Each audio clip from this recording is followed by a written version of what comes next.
Hello दोस्तों, स्वागत है आपका अपने यूट्यूब चैनल में फिर से एक बार।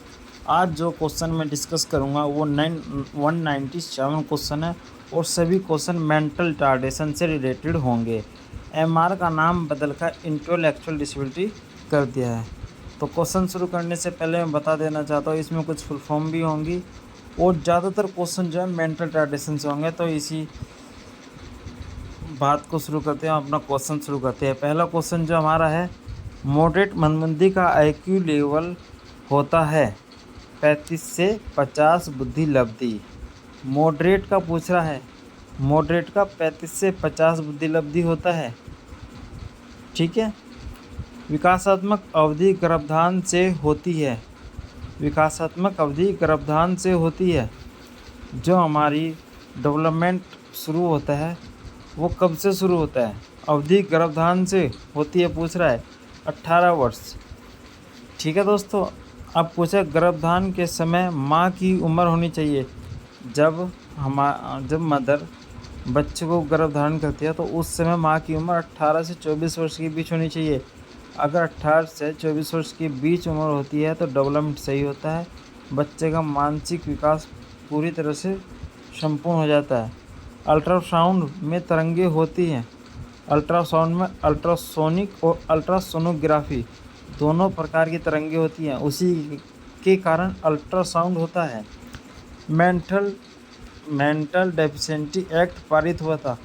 मेंटल डेफिशिएंसी एक्ट पहला बार 1913 में पारित किया गया था। पहली बार 1913 में मेंटल डेफिशिएंसी एक्ट आया था। इसमें से चारों में से एक भी ऑप्शन नहीं है, चारों गलत हैं ऑप्शन। राष्ट्रीय मानसिक विकलांग संस्थान की स्थापना कब हुई थी? सन 1984 में। राष्ट्रीय नेशनल मेंटल रिटार्डेशन संस्थान की स्थापना सबसे पहली बार सन 1984 में हुई थी। गंभीर मानसिक मंदता का आईक्यू लेवल क्या होता है? 20 से 35 बुद्धि लब्धि। आईक्यू लेवल 20 से 35 होता है दोस्तों।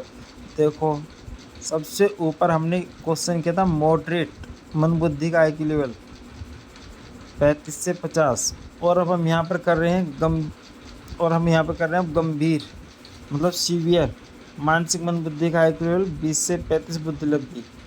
बच्चे का जन्म के समय वजन होता है, बच्चे का जन्म के समय 2.5 किलोग्राम से 3.5 किलोग्राम के बीच में होना चाहिए हमेशा। 2.6 किलोग्राम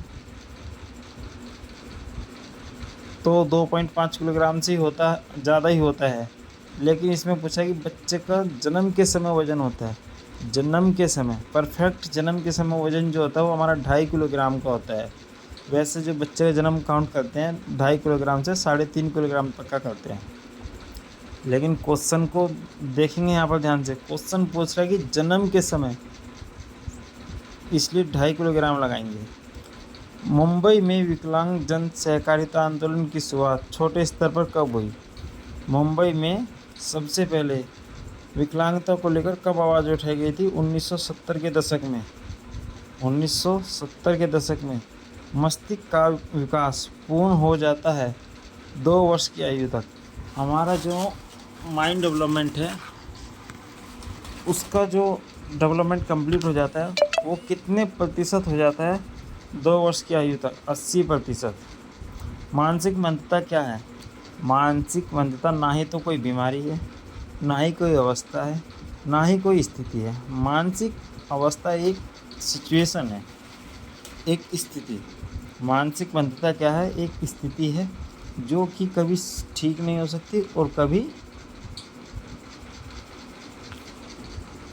कभी ख़त्म नहीं हो सकती। वंशानुगत विकलांगता को रोकने के लिए हमारी जो एक सीरीज चलती है कि भाई दादा से बेटे को, बेटे से उसके बच्चे को, उसके बच्चे से उसके बच्चे को, इस तरह की बीमारी को रोकने के लिए रिश्तेदारी में शादी नहीं करनी चाहिए कभी भी। आप अधिकतर देखोगे जो मोमडन्स, एक्चुअली कोई भी माइंड मत करना इस बात को, एज ए एग्जाम्पल मैं बता रहा हूँ आपको।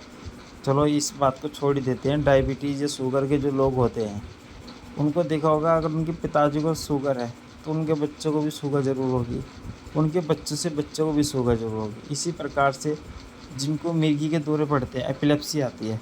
अब एपिलेप्सी अगर फादर को, ग्रैंडफादर को आ रही है तो फादर को भी आती है, कुछ समय के बाद आती है, फिर फादर से फिर उनके बच्चों को भी आ जाती है। ठीक है, कोई भी इस बात को माइंड नहीं करेगा कि मोमडन वाली बात मैंने बोल दी थी। मोमडन वाली बात मैं एक्चुअली मैंने इसलिए बोली थी क्योंकि आप देखोगे मोमडन में जो शादियाँ होती हैं ज़्यादातर रिश्तेदारी में ही होती हैं, इसलिए विकलांगता को रोकने के लिए रिश्तेदारी में शादी नहीं करनी चाहिए। बच्चों को जन्म देने की उम्र में पहुंचने वाली सभी महिलाओं को प्रतिदिन फोलिक एसिड की आवश्यकता होती है।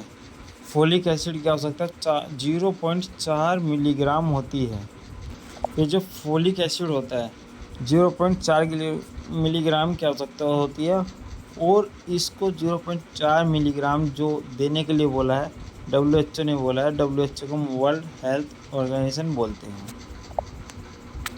जो हमारा फोलिक एसिड होता है दोस्तों, फोलिक एसिड हमारे अंदर विटामिन बी की कमी को पूरा करता है, और इससे हमारे मानसिक विकास और हमारी जो कोशिकाएं होते हैं उनमें वृद्धि बहुत तेज़ी से होती है।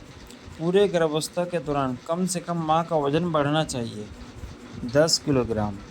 बच्चे ने अगर गर्भधारण कर लिया है और अगले 9 मंथ तक माँ का वज़न 10 किलोग्राम बढ़ना चाहिए। DPEP का पूरा नाम क्या है? Destructive primary education programme.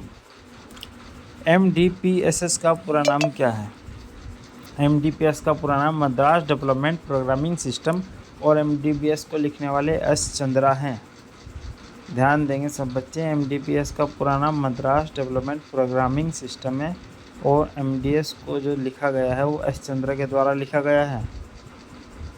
WHO का पूरा नाम क्या है? आ गया WHO का, मैंने अभी जिक्र किया था जब फोलिक एसिड के बारे में बताया था, तो WHO का पूरा नाम वर्ल्ड हेल्थ ऑर्गेनाइजेशन है। AAMR का पूरा नाम क्या है? AAMR, ये मैंने अभी लास्ट वीडियो जो बनाई थी उसमें सभी कंप्लीट फुल फॉर्म दी थी, लेकिन यहाँ भी आ रहा है तो एक एक बार मैं इनको बता के चलूँगा। American association of mental retardation, इससे क्या होगा, आप ही का रिवीजन हो जाएगा कंटिन्यू। MRI का पूरा नाम क्या है? MRI जो कि एक नॉर्मल से नॉर्मल हॉस्पिटल में जब हम जाते हैं तो कोई भी ये बोल देते हैं कि आप MRI करा लीजिए। MRI होता है मैग्नेटिक रेजोनेंस इमेजिंग। राष्ट्रीय न्यायाधीश का पूरा नाम क्या है? राष्ट्रीय न्यायाधीश का पूरा नाम क्या है? राष्ट्रीय न्यायाधीश मतलब नेशनल ट्रस्ट एक्ट है इसका पूरा नाम। इसके अंदर 4 प्रकार की डिसेबिलिटी आती है: सेरेब्रल, ऑटिज्म, मल्टीपल डिसेबिलिटी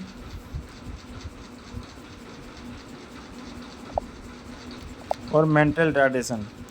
एक पैर प्रभावित होता है, एक पैर जब हमारा प्रभावित होता है उसे मोनोफ्लोजिया बोलते हैं। एक पैर प्रभावित होने को मोनोफ्लोजिया बोलते हैं। पैराप्लेजिया दोनों पैर दोनों हाथ प्रभावित होने को बोलते हैं। हेमीफ्लोजिया एक साइड का हाथ और एक साइड का लेग जब हो जाता है उसको हेमीफ्लोजिया बोलते हैं। और ड्राइफ्लोजिया दोनों पैर और एक हाथ को बोलते हैं जब हो जाता है। पर मस्तिष्क अंगघात होती है, पर मस्तिष्क अंगघात मतलब मेंटल रिटार्डेशन एक स्थिति है, अवस्था है। ठीक है दोस्तों, अवस्था बोलो स्थिति बोलो एक ही है। बोर्डिंग का अर्थ होता है, बोर्डिंग का अर्थ होता है दूसरों से जोड़ना, दूसरों से जोड़ना। बोर्डिंग का मतलब हो गया एक हॉस्टल टाइप, कि बहुत सारे बच्चे हॉस्टल में रह रहे हैं तो उसका क्या मतलब है, इसको बोलते हैं बोर्डिंग। विकलांगजन अधिनियम किस सन में पारित किया गया? सन 1995 में। सवलीन बच्चों में होती है, सवलीन मतलब ऑटिज्म, ऑटिज्म वाले बच्चों में किस तरह की बीमारियां पाई जाती हैं? इसका आंसर देना है। समस्या का एक सामान्य बात है, जब भी बच्चे बात करते हैं बातों में संप्रेषण नहीं करते हैं और दूसरे लोगों से मिलते जुलते नहीं हैं, तो इसका आंसर बनेगा पहला और तीसरा। PWD का पूरा नाम क्या है? Person with disabilities. अगले क्वेश्चन पर आते हैं, क्वेश्चन नंबर 27। BKN का पूरा नाम क्या है? Beneath common test. PHSG का पूरा नाम क्या है? Parent self help group. बहुत सारे पेरेंट्स सेल्फ हेल्प ग्रुप चलते हैं, अब तो बहुत सारे NGO हो गए हैं, स्कूल वगैरह भी पेरेंट्स सेल्फ ग्रुप चलाते हैं, ताकि जिनके बच्चे स्पेशल है, मेंटल रिटार्डेशन है, HI हैं, कुछ लोगों को समझ में आ जाता है जल्दी, कुछ को नहीं आता, तो एक दूसरे से हेल्प ले सके और अपने बच्चे की मदद कर सके। TBA का पूरा नाम क्या है? Train birth attendant. PHC का पूरा नाम क्या है? Primary health care. PHC का पूरा नाम प्राइमरी हेल्थ केयर। 30 में इसका आंसर नहीं है, उपयुक्त में से कोई नहीं आएगा। PHC का पूरा नाम प्राइमरी हेल्थ केयर। AAMD का पूरा नाम क्या? American association of mental deficiency. Basic MMR का पूरा नाम क्या है? Behaviour assessment scale of children with mental retardation. मानसिक मंदता का शैक्षणिक वर्गीकरण करिए। मानसिक मेंटल रिटार्डेशन का क्लासिफिकेशन करना है। मानसिक मंदता क्लासिफिकेशन हम किस तरीके कर सकते हैं? शिक्षा के द्वारा, प्रशिक्षण के द्वारा और अभिलक्षण के द्वारा, मतलब खेल के द्वारा, पढ़ाकर और पढ़ाते समय खेल के द्वारा, तीनों तरीके से। AFCP में कितने भाग होते हैं? FACP functional assessment checklist programme, इसमें 9 भाग होते हैं। हाइड्रोफिलिस का क्या अर्थ होता है? सिर का बड़ा होना। हाइड्रोसेफिलिस का अर्थ होता है सिर का बड़ा होना। हाइड्रोसेफिलिस में क्या होता है? हमारे सिर के अंदर पानी भर जाता है गर्भधारण से पहले, और जिसके कारण जो हमारा सर जो है काफ़ी बड़ा हो जाता है। PBA का पूरा नाम क्या है? Performance basic assessment. देखो PBA का पूरा नाम क्या है, इसमें कोई भी नहीं लिखा है, परफॉर्मेंस बेस असेसमेंट होता है। MCT का पूरा नाम क्या है? MCTP का पूरा नाम क्या है? Multiple category teacher. ASED का पूरा नाम क्या है? Social emotional disorder. Social emotional disorder. दोस्तों, NHFDC का पूरा नाम पूछ रहा है, जो मैंने आपको कल करा दिया था। IEP का पूरा नाम पूछ रहा है, ये भी मैंने आपको कल बता दिया था। Individual education programme. NHFDC का पूरा नाम बदल के NDPDS हो गया है। BMS का पूरा नाम बिहेवियर मॉडिफिकेशन स्किल्स है। मानसिक मंदता की जल्द पहचान करें। मानसिक मंदता की सबसे जल्दी पहचान गंभीरता और उसकी प्रकृति पर निर्भर होती है। IQ का सूत्र क्या है? IQ बुद्धि लेवल नापने का सूत्र होता है हमारा MA/CA मल्टीपल 100। ऑटिज्म अधिक होता है, सबसे अधिक ऑटिज्म लड़कों में पाया जाता है। TP का अर्थ क्या है? Physical prompting. फिजिकल प्रॉम्प्टिंग मतलब शारीरिक रूप से सहायता देना। IFSP का पूरा नाम क्या है? Individual family service plan. एक तो हिंदी में थोड़ा पढ़ने में दिक्कत होती है, अब इसने ना IFSP लिख दिया, इंग्लिश में तो लिख सकते थे इसको, का individual family service plan. SHT का पूरा नाम क्या है? Self help training. Self help training जो कि पेरेंट्स करते हैं अपने बच्चों के लिए स्टार्ट। VP का पूरा नाम क्या है? वर्बल प्रॉम्प्टिंग, मतलब बच्चे को मुंह से वर्बली बताना कि बेटा सामान उठाओ, सामान उठाओ, बॉल उठा कर लाओ, बॉल उठा कर लाओ, बच्चों पानी का गिलास का रखा है, पानी का गिलास लेकर आओ, इसको बोलते हैं वर्बल प्रॉम्प्टिंग। RCI का पूरा नाम क्या है? Rehabilitation council of. अगले क्वेश्चन पे चलते हैं, क्वेश्चन नंबर 50 पे। DDRC का पूरा नाम क्या है? District disable rehabilitation centre. NIEPA का पूरा नाम क्या है? NIEPA का पूरा नाम national institute of educational planning and administration. RRTC regional rehabilitation training centre. IEDC inclusive education for disable children. NCERT का हेड ऑफिस तो द्वारका में ही है, सेक्टर 9 में है। National counselling of education research and training. सिर में चोट लगने से बच्चा मंदित हो जाता है 18 वर्ष की अवस्था में। सिर में अगर चोट लगती है और बच्चा मानसिक मंदता का शिकार होता है, वो 18 वर्ष की अवस्था तक हो जाता है। इससे अंदर अंदर हो जाता है। सिर में चोट लगने से बच्चा मंदिर हो सकता है कुछ हद तक। देखो दोनों 55 और 56 नंबर क्वेश्चन देखो आप। चोट लगने से बच्चा मानसिक मंदित हो सकता है, उसकी एज पूछी 18 वर्ष, और पूछा कि मानसिक मंदित हो सकता है या नहीं, मेंटल रिटार्डेशन हो सकता है या नहीं, कुछ हद तक हो सकता है, ज़रूरी नहीं कि हो ही जाए। विकास के पड़ाव को पूर्ण करता है। विकास जब हमारा डेवलपमेंट होता है, 0 से स्टार्ट हो रहा है, 0 से 2 वर्ष, 2 से फिर है हमारा 3 वर्ष पड़ता है, 6 वर्ष पड़ता है, और 6 के बाद 6 से 12, 12 से फिर 18, इस तरीके से होता है। लेकिन डेवलपमेंट का जो पड़ाव हमारा पूर्ण होता है एक बच्चे का, वो 6 वर्ष तक की आयु में हो जाता है। पूरे शरीर को नियंत्रित करता है। पूरे शरीर को हमारा माइंड जो है हमारा माइंड सेट करता है पूरे शरीर को। पानी पीना है, तुरंत हाथ मूव करेगा पानी पीने के लिए। नवजात शिशु में मानसिक मंदता हो सकती है जब छोटा बच्चा है, जन्म लिया है। अगर बच्चे को जॉन्डिस हो जाता है, जिसको हम पीलिया बोलते हैं हिंदी में, तो उसको मेंटल रिटार्डेशन हो सकती है। गर्भवती माँ के भोजन में खनिज तत्व होना आवश्यक है। प्रोटीन, वसा, कार्बोहाइड्रेट, ये तीनों ही एक गर्भवती माँ के भोजन में होने चाहिए। भारत में मानसिक मंदता व्यापक दर 1991 के अनुसार क्या है?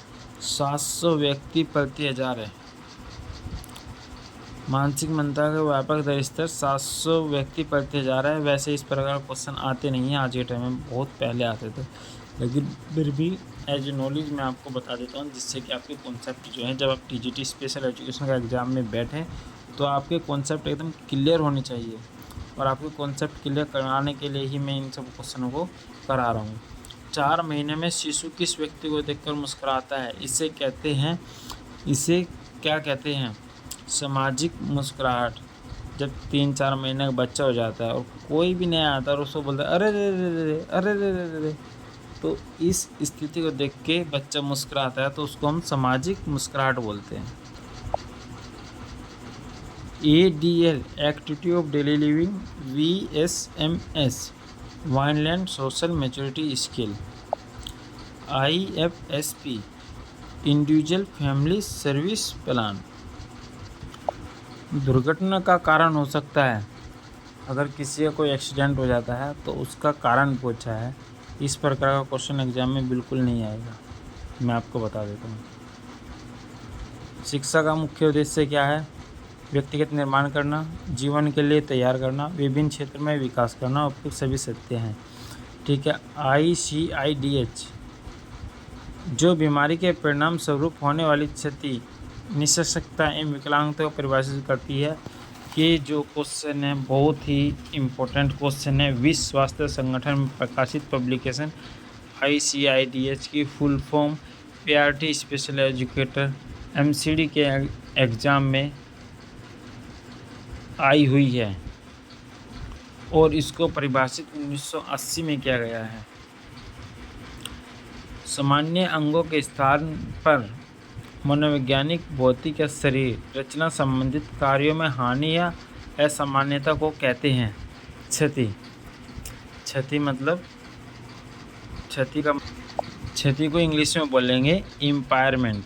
इम्पेयरमेंट का मतलब होता है कि कोई बीमारी हमें हुई है, या हमारा मतलब कि हम घर में जा रहे हो और हमारा पैर फिसल गया और पैर टूट गया, फ्रैक्चर हो गया, उस पर प्लास्टर चढ़ गया, तो उसको हम क्षति बोलेंगे, इम्पायरमेंट बोलेंगे, क्योंकि वो टेम्परेरी पर डिसेबिलिटीज है, कुछ समय में वो ठीक हो जाएगी। अब आगे चलते हैं। संयुक्त राष्ट्र के अनुसार विश्व में कितने मिलियन व्यक्तियों में निःशक्तता पाई जाती है? 600 मिलियन व्यक्तियों को। विकलांग बच्चे की मौलिक आवश्यकताएं क्या हैं? विकलांग बच्चे की मौलिक आवश्यकताएं सभी को पता है। सामाजिक आवश्यकता, शारीरिक एवं चिकित्सालय आवश्यकता और शैक्षिक आवश्यकताएं, व्यवसाय, क्योंकि जॉब तो उनको कोई देता ही नहीं है। चाहे किसी भी प्रकार का विकलांग हो, लोकोमोटर डिसेबिलिटी हो, ब्लाइंड डिसेबिलिटी हो, हियरिंग इम्पेयरमेंट डिसेबिलिटी हो, मेंटल रिटार्डेशन हो, सेरेब्रल पाल्सी हो, ऑटिज्म हो, किसी भी प्रकार का विकलांग व्यक्ति हो, उनको कोई जॉब पर नहीं रखता है बिल्कुल भी। हमारे समाज में आज के लिए एक बहुत ही गलत बात है। अगर उनको जॉब पे रखेंगे तो किसी को 12,000 15,000 दे रहे हैं तो उनको 5,000 6,000 में रखा जाएगा। आगे क्वेश्चन पे चलते हैं, चलो पर्सनली नहीं होते ज़्यादा। स्केप ने तक के दशक को निःशक्त व्यक्तियों के लिए एशिया पैसिफिक दशक घोषित किया।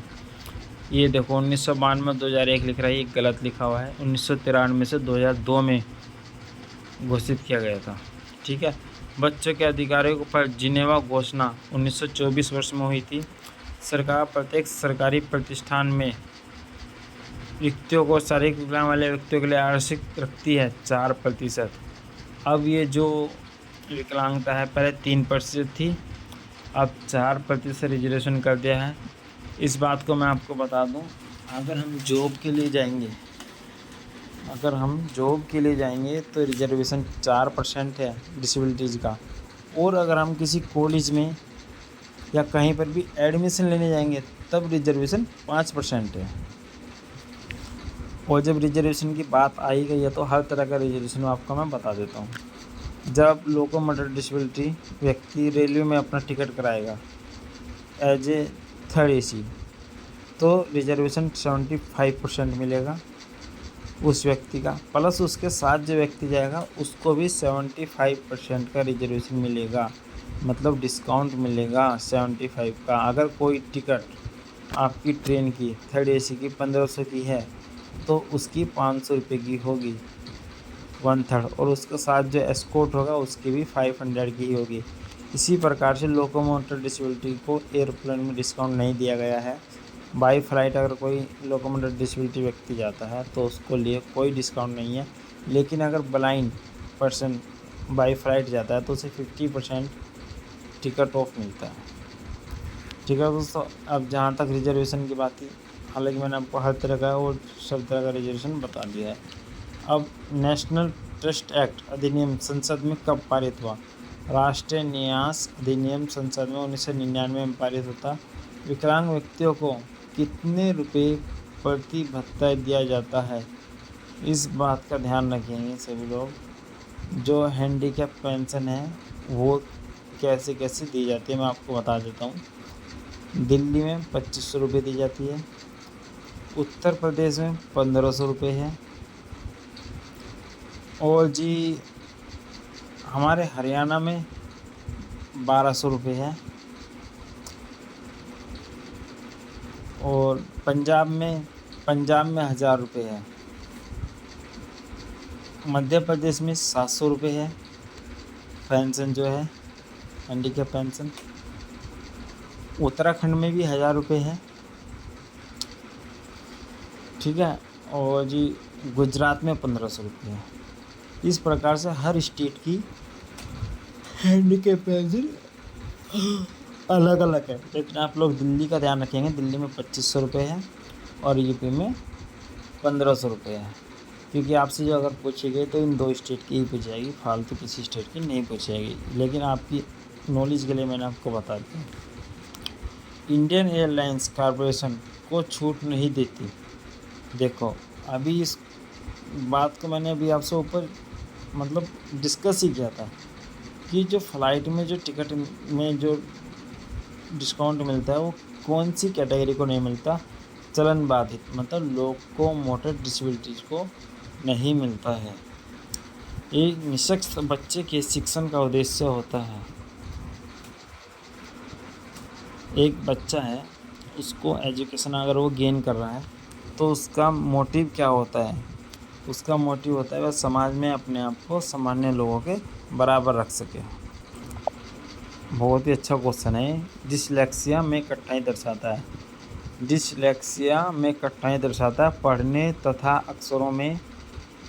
ध्यान से सुन लीजिए, PRT MCD में लास्ट ईयर का जो एग्ज़ाम हुआ था 2017 में ही हुआ था शायद, नहीं 17 में नहीं होता, 15-17 का तो बैच ही था। 15-17 में 18 में फॉर्म निकले, अभी 24 जनवरी 23-22। हाँ, ये एग्ज़ाम जो होता आपका 21 में होता, 32-21 है कोड। PRT MCD 32-21 कोड है। डिसलेक्सिया में कठिनाई दर्शाता है। ये क्वेश्चन आया हुआ है पठन तथा अक्षरों में, पढ़ने तथा अक्षरों में, ठीक है। विमंदिता वाला बच्चा सामान्य विद्यालय में एकीकृत किया जा सकता है औसत के रूप में, मतलब एवरेज, एज ए एवरेज। पाठ्यचर्या अनुकूलन की आवश्यकता उन बच्चों के लिए होती है जो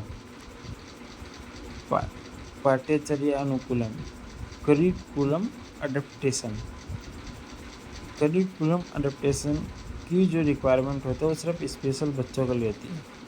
और वे स्पेशल बच्चे कौन से हैं? डाउन सिंड्रोम, बोनापन भी हो सकता है, लोकोमोटर डिसेबिलिटीज भी हो सकती है, और ब्लाइंडनेस भी हो सकती है, लो विजन भी हो सकती है। उपयुक्त सभी इसका आंसर आएगा। पूर्ण संप्रेषण लाभदायक है उन बच्चों के लिए जो दृष्टिबाधित हैं। पूर्ण संप्रेषण, पूर्ण संप्रेषण का मतलब है जो बच्चे देख नहीं सकते तो उनके लिए पूर्ण संप्रेषण लाभदायक है जो बच्चे दृष्टिबाधित हैं। बिंदुओं के प्रयोग से बरेल अक्षर बनाते हैं। देखो, बिंदुओं के प्रयोग से बरेल के अक्षर बनते हैं 64 बिंदुओं का जो बरेल का प्रयोग किया जाता है उससे 64 अक्षर बनाए जाते हैं। लेकिन एक क्वेश्चन और बन जाता है फिर यहाँ पर, बरेल कितने डॉट, कितने बिंदुओं से मिलकर बनी है? 6।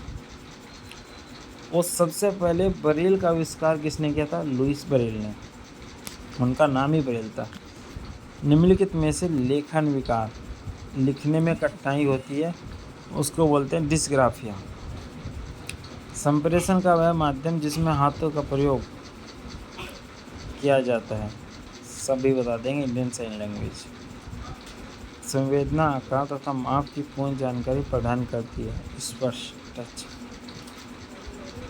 संवेदना, आकार तथा माप की पूर्ण जानकारी प्रदान करती है, स्पर्श, टच। किसी चीज़ को हम छूकर उसका साइज, आकार, उसकी माप की जानकारी ले सकते हैं, उसको टच बोलते हैं। किसी विशिष्ट क्षेत्र के प्रति जन्मजात रुझान को अभिवृत्ति कहते हैं। एक दृष्टिबाधित बच्चे की अधिगम प्रक्रिया प्रत्यक्ष रूप से प्रभावित होते हैं। सामाजिक आर्थिक वातावरण, दृष्टिबाधित बच्चे दृष्टिवान बच्चों के साथ प्रभावपूर्ण रूप से भाग लेते हैं बौद्धिक क्रियाओं में। ब्रेल लिखने हेतु सबसे सरल साधन है ब्रेल। ब्रेल एक बोर्ड टाइप होता है, उसके अंदर 6 डॉट कंप्लीट होते हैं, उसके अनुसार ही ब्रेल को सीखा जाता है। हेमोप्लेजिया व्यक्ति को प्रभावित करता है, शरीर के आधे हिस्सों को। बच्चे का संज्ञानात्मक विकास पूर्व बाल्यावस्था से प्रारंभ हो जाता है। सामाजिकता की पहली आवश्यकता है भाषा। अगर समाज में हम निकलते हैं तो उसकी पहली ज़रूरत हमारी भाषा होती है। ये क्वेश्चन हमारा कट गया है। दैनिक क्रिया कौशल बुद्धि विबंधित बच्चों को सिखाया जा सकता है। किसके द्वारा सिखा सकता है? क्रिया एनालिसिस, क्रिया एनालिसिस के द्वारा हम बच्चों को दैनिक चर्या कौशल बुद्धि मतलब एप्टीट्यूड डेली लिविंग हम बच्चों को कैसे सिखा सकते हैं? क्रिया विश्लेषण से, डेली काम करा के। संज्ञानात्मक विकास के 4 चरणों का वर्णन कीजिए। संज्ञानात्मक विकास के चारों चरणों का वर्णन जो किया है वो पियाजे ने किया है। कॉग्निटिव डेवलपमेंट पियाजे ने बताया कि चारों विकास इसके, ठीक है। सर्कल के पशुओं को द्वारा प्रशिक्षित किया जाता है। सर्कल के पशु मतलब शेर, चीता, सभी जानवरों को किस प्रकार से प्रशिक्षण दिया जाता है? चेनिंग के द्वारा बिल्कुल नहीं देंगे, शॉपिंग के द्वारा भी नहीं, शेपिंग के द्वारा भी नहीं देंगे। चेनिंग का मतलब था करके, शेपिंग का मतलब था उस तरीके से करके दिखाना। फीडिंग के द्वारा खिला के बिल्कुल भी नहीं देंगे। प्रॉम्प्टिंग के द्वारा जाता है। प्रॉम्प्टिंग होता है फिजिकल प्रॉम्प्ट मतलब यूज ऑफ द हंटर। यथार्थ शिक्षण के प्रयोग को कम करता है। यथार्थ शिक्षण के प्रयोग को दंड एवं पुरस्कार कम करता है। गर्दन के चारों तरफ नाभि नाड़ी के साथ शिशु का जन्म, जिससे सांस लेने में कठिनाई होती है। बच्चे जब नज़र नाभि नाड़ी जो बच्चे के माँ के बीच में नाड़ी जुड़ी होती है, उसी से बच्चों को खाने जाता है, उसी से बच्चों को पानी जाता है, उसे बच्चे दूध देते हैं। वो अगर बच्चे गर्दन के चारों तरफ लिपट जाती है तो उससे बड़ी कठिनाई होती है। जैसे ही बच्चे का जन्म होता है, डॉक्टर सबसे पहले उस नाड़ी को काट देते हैं। बेहोशी स्ट्रक्चर या बदलाव के कारण मस्तिष्क के सामान्य कामकाज को दर्शाता है। बायोकेमिकल, अगर बच्चे के विकास में देरी हो रही है तो उसके माता को जल्द से जल्द इलाज शुरू कराना चाहिए। कार्यात्मक क्रियाकलापों को ना कर पाने को निःशक्तता कहते हैं। रूबरेला के नाम से जाना जाता है। जर्मन मिसल्स है।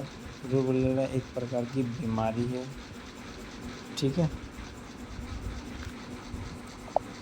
तो रूबरेला, जन्म के समय शिशुओं की इम्यूनिटी बहुत कम हो जाती है, इसलिए कई बीमारियों से सुरक्षा देने और उनके इम्यून सिस्टम और शरीर को कई तरह से मजबूत बनाने के लिए कई प्रकार की वैक्सीन दी जाती है। अब रूबेला वायरस होने के कारण होने वाली बीमारी और रूबेला को वैक्सीन के द्वारा रोका जा सकता है। आमतौर पर यह बीमारी सामान्य होती है, लेकिन अगर यह बीमारी गर्भ में ही बच्चे को हो जाती है तो उस समय रूबेला टीका संयुक्त खसरा, मम्पस और रूबेला टीका के रूप में दिया जा सकता है और इस बीमारी से छुटकारा पाया जा सकता है। सेल्फ एडवोकेसी का अर्थ होता है विकलांग व्यक्तियों की स्वयं सहायता करना। विकलांग व्यक्तियों का अपने आप में स्वयं सहायता करना। पोर्टेज का केंद्र होता है 0 से 6 वर्ष का। पोर्टेज का केंद्र होता है 0 से 6 वर्ष का। विकलांग अधिनियम में अध्याय हैं, ये गलत लिखा हुआ है, 16, 18, 14, 15। RPWD एक्ट में 17 पृष्ठ हैं। विकलांग अधिनियम के 5वें अध्याय में का वर्णन किया गया है। विकलांग अधिनियम के 5वें अध्याय में एम्पावरमेंट, रोजगार का अध्ययन किया गया है। किसी सरकारी सुविधा को प्राप्त करने के लिए की आवश्यकता होती है। अगर हम किसी भी सरकारी सुविधा को प्राप्त करेंगे, हैंडीकैप पेंशन लेंगे या ट्रेन टिकट में डिस्काउंट लेंगे, तो सबसे पहले हमें 2 ही चीज़ों की ज़रूरत पड़ेगी, विकलांगता प्रमाण पत्र और अपना पहचान पत्र। पहचान पत्र की जगह आधार कार्ड चलने लगा है और विकलांगता प्रमाण पत्र की जगह अब बनता है UDID card, unique disability identification card, ठीक है। विश्व विकलांगता दिवस 3 दिसंबर को मनाया जाता है। अंतर्राष्ट्रीय विकलांगता वर्ष 1981 में मनाया जाता है। दोनों क्वेश्चन अलग हैं, दोनों क्वेश्चन को एक बार फिर से देखिए। विश्व विकलांगता दिवस 3 दिसंबर। अंतर्राष्ट्रीय विकलांगता दिवस, इंटरनेशनल हैंडीकैप ईयर 1981। विकलांग शताब्दी दशक कब शुरू हुआ था? 1993 से 1992। ये गलत लिखा हुआ है। एशियन विकलांग अवधि मनाई जाती है 1993 से 2002। निःशक्तता के प्रमाणीकरण के लिए उस या उससे अधिक निःशक्तता चिकित्सक अधिकारी से प्रमाण पत्र लेना होता है 40%। ये कह रहा है कि अगर कोई हैंडीकैप है उसको कितने प्रतिशत विकलांगता होनी चाहिए कि वो डिसेबल कैटेगरी में आ जाएगा। पहले 30% थी, अब उसको बढ़ा के 40% कर दिया गया है। अगर कोई व्यक्ति चलने में, देखने में, घूमने में, फिरने में, सुनने में किसी प्रकार की विकलांगता से ग्रसित है तो उसका जो सर्टिफिकेट बनेगा गवर्नमेंट हॉस्पिटल से बाय MPS डॉक्टर से, वो 40% लिखा आना चाहिए। अगर 40% नहीं लिखा है, 1% भी कम है, तो उसे किसी भी प्रकार की सरकारी सुविधाएं नहीं मिलेंगी। श्रवण बाधिता का मुख्य कारण है संक्रमण। श्रवण बाधिता का मुख्य कारण है संक्रमण। संक्रमण सुन लीजिए, आज के टाइम में इतना वॉइस पोल्यूशन हो रहा है जिसके कारण हमारा हियरिंग लॉस कंटिन्यू बढ़ता जा रहा है। कंटिन्यू हियरिंग लॉस बढ़ता है वॉइस पोल्यूशन से। माता एवं पिता के बीच रक्त विसंगति और लंबा प्रसव का कारण होता है मेंटल रिटार्डेशन। इस क्वेश्चन का मैं आपको बता देता हूँ। माता और पिता के बीच ये जो बात बोल रहा है, ये बोल रहा है कि अगर कोई महिला 35 वर्ष की उम्र में गर्भ धारण करती है तो बच्चों को मानसिक मंदता होने के चांस ज़्यादा होते हैं। भाषा विकास में कमी के कारण होती है संप्रेषण में कठिनाई। अगर हमारी लैंग्वेज डेवलप नहीं है तो उससे हमें संप्रेषण में कठिनाई होगी, कम्युनिकेशन गैप हो जाएगा, डिफिकल्टी कम्युनिकेशन होगा। गुणात्मक जीवन जीने के लिए आधार है बुद्धि। हम किसी प्रकार सोचते हैं, समझते हैं, उसको के लिए हमारे पास क्या है? बुद्धि, IQ लेवल, इंटेलिजेंसी। मानसिक विकलांग व्यक्ति में सीमित योग्यताएं हैं। मेंटल रिटार्डेशन, व्यक्ति सिर्फ कुछ हद तक ही अपनी चीज़ें कर सकता है। अनुकूलित व्यवहार एवं संज्ञानात्मक क्षमता, मतलब कोग्निटिव डेवलपमेंट और अडेप्टिव बिहेवियर, जो हम उसे सिखाते हैं। बहरापन और बंधित्व किसकी कमी से होता है? संवेदी की कमी से होता है, सेंसरी मोटर। पाठ्यक्रम को शिक्षण के योग्य भागों में बांटने के लिए किया जाता है संरचित पाठ का प्रस्तुतिकरण। वह व्यक्ति से 2 या 2 से अधिक प्रभाव योग्य निष्ठता होती है, मल्टीपल डिसेबिलिटीज। पोर्टेज गाइड है अपंगता की गौण अवस्था की रोकथाम के लिए गाइड। पोर्टेज क्या होता है? हमारी अर्ली इंटरवेंशन टूल है। पता चल गया कि जो कि हमारा बच्चा विकलांग है तो उसको हम बोलेंगे उसके लिए हम अर्ली इंटरवेंशन टूल का प्रयोग करेंगे, उसको हम पोर्टेज बोलते हैं। अपंगता की शीघ्र पहचान निम्न में से किसके लिए लाभदायक नहीं है?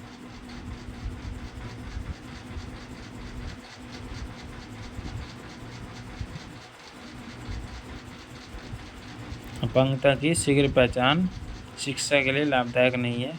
बोलना सीखने में एक प्रमुख कौशल है शब्दावली बनाना। शारीरिक विकास पूरा होने के बावजूद भी बच्चों जैसा व्यवहार होता है, जो मानसिक विकलांगता कहलाती है।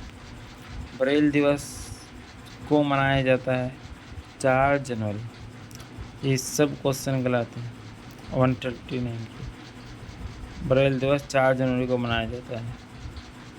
विश्व में दृष्टि विकलांग दिवस कब मनाया जाता है? दृष्टि विकलांगता दिवस बोल रहा है दोस्तों 14 अक्टूबर 2021। फिक्स डेट नहीं होती है, कभी भी ध्यान रखना। अक्टूबर महीने का दूसरा बृहस्पति होता है, हमेशा याद रखना।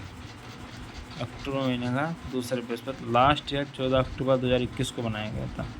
यही क्वेश्चन MCD PRT के एग्जाम में आया था, आप उठा के देख सकते हैं। सफ़ेद छड़ी दिवस मनाते हैं।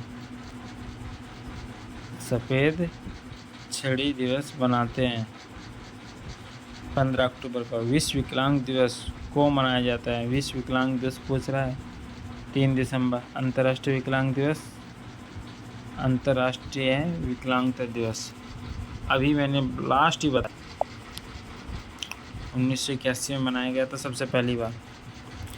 भारत में प्रथम दृष्टिहीन विद्यालय कब खुला था? 1887 में खुला था और अमृतसर में खुला था। भारत में पहला दृष्टिहीन विद्यालय 1887 में और अमृतसर में खुला था। विश्व में प्रथम दृष्टिहीन विद्यालय, ये भारत का है, ये विश्व का है। विश्व में 1784 में खुला था और फ्रांस में खुला था। लुइस ब्रेल का जन्म कब हुआ था? 4 जनवरी 1809। आ गया क्वेश्चन घूम के। लुइस ब्रेल का जन्म कब हुआ था? 4 जनवरी 1809। देखो इस बार पूरा नाम दे दिया। मैग्नेटिक रिजोनेटिंग इमेजिंग को कहते हैं MRI। सेल्फ हेल्प ग्रुप को कहते हैं SHG। दृष्टिहीनों के शिक्षा की राह में सर्वप्रथम लुइस ब्रेल ने ब्रेल लिपि का आविष्कार किया था, 1824 में किया था। United national education scientist culture organisation को कहते हैं यूनेस्को। यूनेस्को की स्थापना कब हुई थी? यूनेस्को की स्थापना हुई थी दोस्तों नवंबर 1945 में। 1 नवंबर 1945। इसके अंदर जितने भी क्वेश्चन दिए हैं सब गलत हैं। यूनेस्को का मुख्य कार्यालय कहाँ पर है? यूनेस्को का मुख्य कार्यालय लंदन यूके में है। WHO की स्थापना कब हुई? 7 अप्रैल 1948। World health organisation. WHO का मुख्य कार्यालय स्विट्जरलैंड जिनेवा। RCI की स्थापना 1992 में हुई। इसका head office new Delhi Qutub industrial area पर है। Qutub industrial area new Delhi में ही आता है। NIMH की स्थापना हुई थी 1984 में। एक ही सरकारी कॉलेज है इसका, पहले लाजपत नगर में था, 2-3 साल पहले शिफ्ट होकर नोएडा में चला गया। 2016 में शिफ्ट हुआ था नोएडा में, याद है मुझे अच्छे से। और इसका हेड ऑफिस है चेन्नई। NIVH की स्थापना 1979 में हुई थी। NIOH की स्थापना 1978 में हुई थी। इसमें से आंसर गलत है। NIRTAR की स्थापना कब हुई थी? NIRTAR की स्थापना 3 दिसंबर 1975 को हुई थी। ये क्वेश्चन भी इसमें गलत दे रखे हैं। मानसिक मंदों को रेलवे में कितने प्रतिशत की छूट है? मानसिक मंद हो, दृष्टिबाधित हो, विकलांग हो, सबको डिस्काउंट जो है, छूट जो है 75% है। दृष्टिबाधितों को हवाई जहाज़ में कितने प्रतिशत छूट है? देखो आगे दोस्तों क्वेश्चन वही घूम के जो मैंने इससे पहले बताया था, 50%। इंस्टीट्यूट फॉर फिजिकल हैंडीकैप को कहते हैं IPH। I2 पे स्थित है यह इंस्टीट्यूट। IPH I2 की रेलवेट को चौराहा क्रॉस करती जैसी राइट लेंगे IPH इंस्टीट्यूट आ जाएगा। इंस्टीट्यूट फॉर फिजिकली हैंडीकैप को कहते हैं IPH में है। IPH कहाँ पर है? दिल्ली में है। जो मैं पहले बता देता हूँ, ये क्वेश्चन जो पूछने वाला है उसको मैं कंप्लीट बता देता हूँ कौन सा कहाँ पर है। National council of education research and training centre, NCERT इसका पूरा नाम है।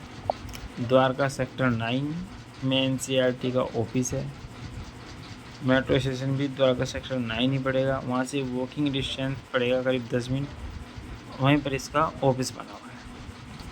अगला क्वेश्चन है, ministry of human resource development को कहते हैं MHRD। MHRD पूछ रहे हैं क्या क्वेश्चन है? जबकि मैंने फुल फॉर्म आपको कल करा दी थी, लेकिन अब आ रही हैं तो इससे आपका भी रीजन हो जाएगा और मैं आपको एक बार अच्छे से बता पाऊँगा।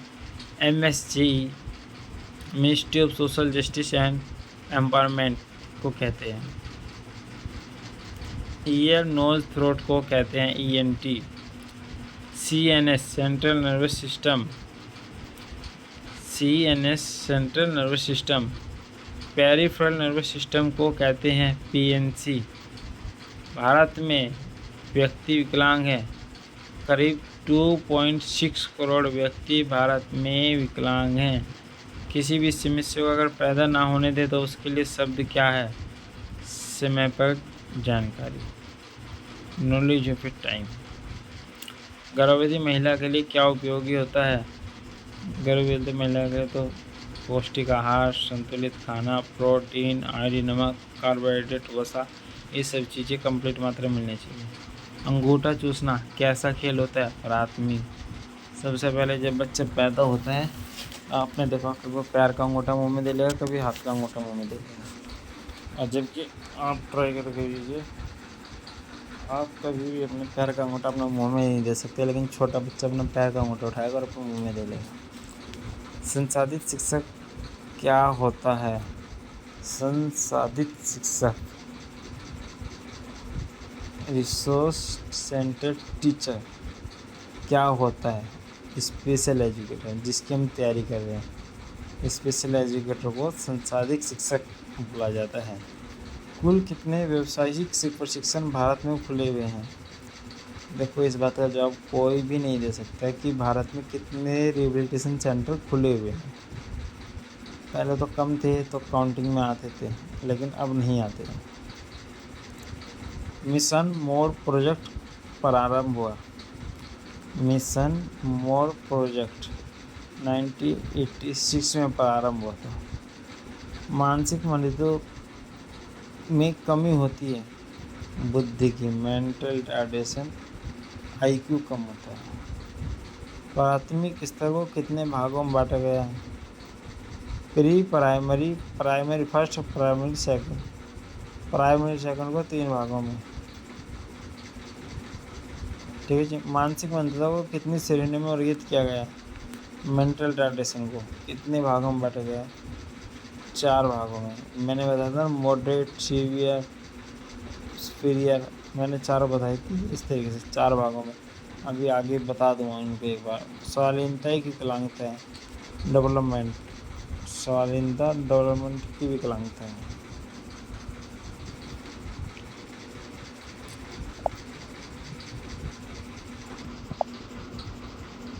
अगला क्वेश्चन चलते हैं। जन्म के पश्चात का समय होता है शिशु अवस्था। जन्म के बाद शिशु अवस्था होती है। आगे क्वेश्चन है, एक व्योम जिसमें व्यक्ति एवं स्वयं को एक महान व प्रसिद्ध व्यक्ति मानता है, जैसे कोई महान कवि, ऐतिहासिक नेता आदि को कहते हैं। इसको हम बोलते हैं बड़प्पन। देखा नहीं, नेता को किससे कोई बात करे ना करे, अपने आप ही सारी बातें अपने से आके अपने आप ही करने लगते हैं। आगे चलते, विकास संबंधक विकलांगता है जो शाब्दिक, अशाब्दिक, संप्रेषण एवं सामाजिक अंतःक्रिया की विसंगति से होती है, ऑटिज्म। आईक्यू को क्या कहते हैं? वो लफ्ज़ यहाँ पे एक्चुअली मुझे भी नींद आने लगी इस तरीके से, इस तरह की आवाज़ आने लगी। आईक्यू को क्या कहते हैं? बुद्धि लब्धि, इंटेलिजेंस क्वोटिएंट। आंशिक रूप से स्मृति का खोना कहलाता है, भूलना। स्मृति मतलब मेमोरी। मेमोरी कोई बात आप हमें बतानी है और अचानक से हम भूल जाते हैं, वो बाद में आ जाती है, तो इसको मेमोरी लॉस बोलते हैं, भूलना बोलते हैं। भ्रम की व्यक्ति के साथ बुरी तरह व्यवहार किया गया और उसके शत्रु हस्तक्षेप करते हैं, इसको क्या बोलेंगे? शत्रु का व्यामोह बोलेंगे। मतलब उन सब का एक ग्रुप है, वो उसके दायरे में रहकर सभी काम करते हैं। फ्यूग का उदाहरण है, फ्यूग का उदाहरण है विच्छेदी विकृति आएगा। फ्यूग का उदाहरण नहीं देना नहीं है, ठीक है। फ्यूग का उदाहरण होता है विच्छेदी विकल्प।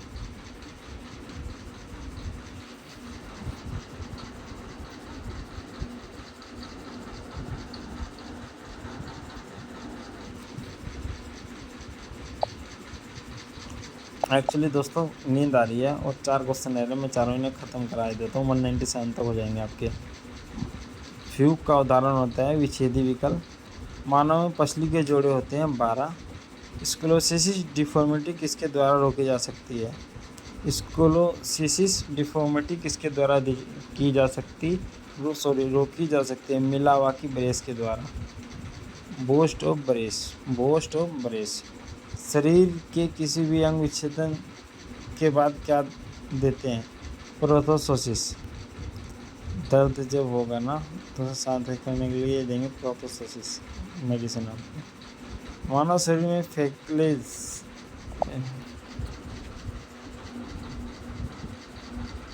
ठीक है। बाद में सबसे लंबी और मजबूत हड्डी होती है फीमर की हड्डी देखी है कभी आपने? लंबी और सबसे मजबूत होती है। शेम की गई कसरत जानी जाती है एक्टिव एक्सरसाइज। शेम की गई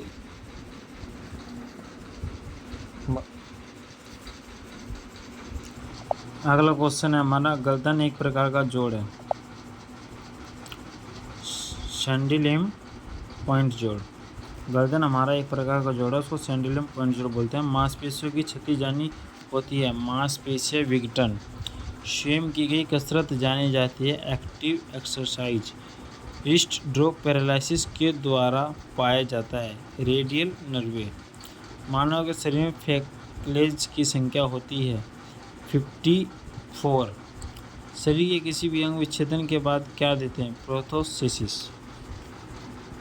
ठीक है दोस्तों, ये मेरी वीडियो थी जिसमें मैंने आज आपको 197 क्वेश्चन करा दिए हैं और कल फिर मैं आपको 200 क्वेश्चन कराऊंगा। वे क्वेश्चन भी इसी टाइप के होंगे और बिल्कुल सेम ही होंगे, सब कुछ थोड़ा अलग होगा, लेकिन ये जो क्वेश्चन मैं आपको करा रहा हूँ छोटे क्वेश्चन हैं बहुत ही, लेकिन ये बहुत इम्पोर्टेंट क्वेश्चन है, इसलिए आप इन सब क्वेश्चन को अच्छे से कर लें। कल मैं आपको फिर एक वीडियो बना के अपलोड कर दूँगा, तो आप उसको भी देख लेना। ये जो वीडियो मैं आपको दे रहा हूँ इनसे आपके कॉन्सेप्ट एकदम क्लियर हो जाएंगे, आप किसी प्रकार की कन्फ्यूजन में नहीं रहेंगे। थैंक यू दोस्तों। अगर आपको मेरी वीडियो या इससे आपको कोई हेल्प हो रही हो तो वीडियो को लाइक, शेयर और सब्सक्राइब ज़रूर करिएगा प्लीज़।